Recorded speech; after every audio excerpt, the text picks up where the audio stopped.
मम्मम TV. गोष्टीचं नाव आहे हुशार कासव. एक जंगल होतं. त्यात एक झुळू वाहणारी नदी होती. त्यात एक कासव राहत होतं.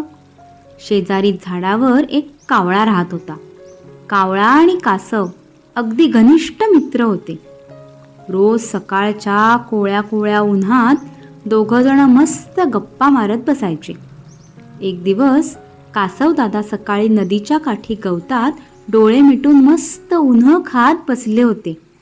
कावळे दादा काही अजून आला नव्हता. त्याची वाट कासव दादा बघत होते. तेवढ्यात झुडपा मागून दबकत दबकत आला लबाड कोल्हा.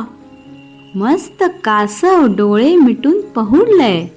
सकाळी सकाळी चांगलंच सावज मिळणार हे पाहून कोल्हा अगदी मनोमन खुश झाला आणि हळूवार पावलं टाकत आला.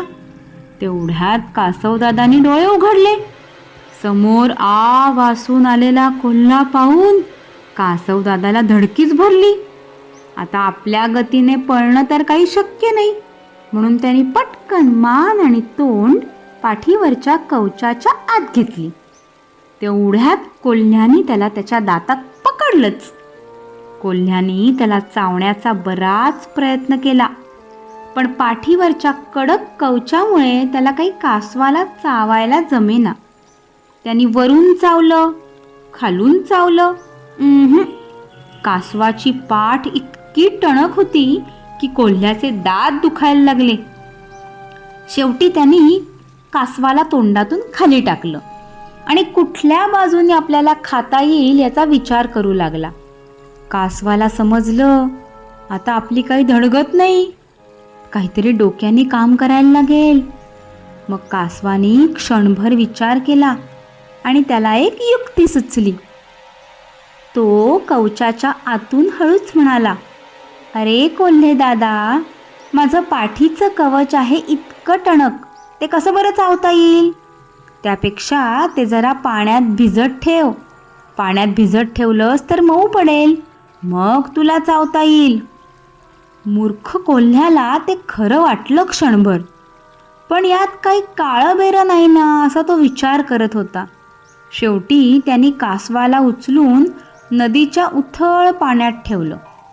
पण तो सतत कासवाकडे लक्ष ठेवूनच होता आणि एक पंजा त्यांनी कासवाच्या अंगावर ठेवला होता. हे सगळं आपला कावळेदादा वरून बघत होता. तो आला होता थोड्या वेळापूर्वीच.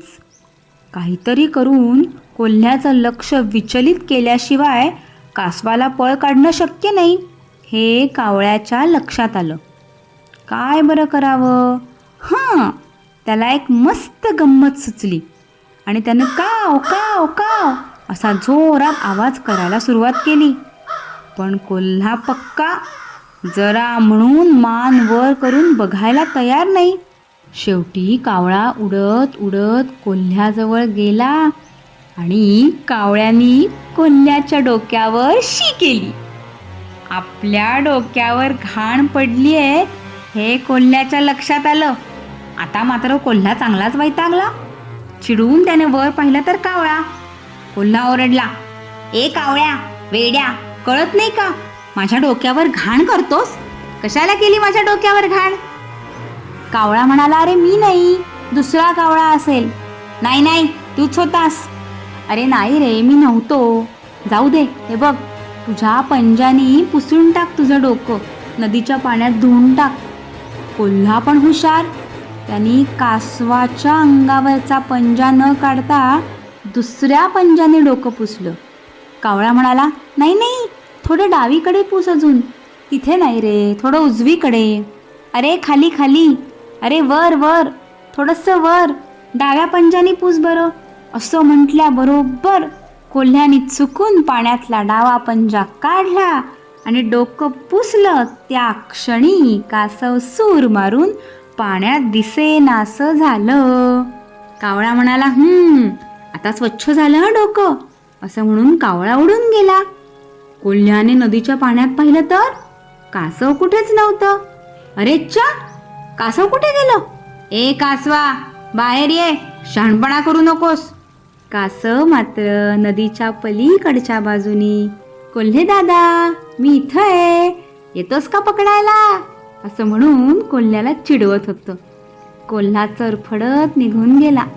कासवाने आणि कावळ्याने आपल्याला चांगलंच उल्लू बनवलं हे त्याच्या लक्षात आलं. कासव आणि कावळा दोघांची मैत्री अजूनच घट्ट झाली.